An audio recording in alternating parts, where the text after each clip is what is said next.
ਉਹ ਮਾਸ਼ਾਅੱਲਾ ਅੱਜ ਤਾਂ ਬੜੇ ਪੈਸੇ ਬਚੇ ਆ, ਬਹੁਤ ਪੈਸੇ ਬਚੇ। ਵਾਹ ਜੀ ਵਾਹ, ਏਦਾਂ ਮੈਂ ਸੌਦੇ ਲੱਭਦੇ ਰਹਿਣ ਆਪਾਂ ਨੂੰ। ਓਏ ਓ ਚੌਧਰੀ ਕੀ ਹਾਲ ਆ? ਉਹ ਠੀਕ ਆ ਭਾਈ।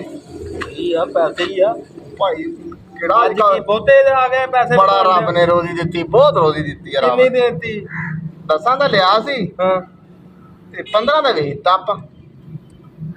ਕਿੰਨੇ ਬਚ ਗਏ? 5000 ਰੁਪਈਆ। ਕਿੱਦਾਂ ਬਚ ਗਏ?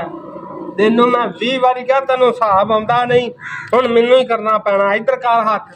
ਆ ਚੱਲ ਕਿੰਨੇ ਦਾ? 1,10,000 ਦਾ ਲਿਆ ਸੀ। ਹਾਂਜੀ। ਕਿੰਨੇ ਦਾ ਵੇਚਿਆ? 15 ਦਾ ਵੇਚਿਆ। 5 ਮੇਰੇ 15 ਦਾ ਵੇਚਿਆ। ਹਾਂਜੀ। ਤੇਰੇ ਕੀ 5 ਵੱਧ ਗਿਆ? ਵੱਧ ਗਿਆ 5, ਵੱਧ ਗਿਆ 5।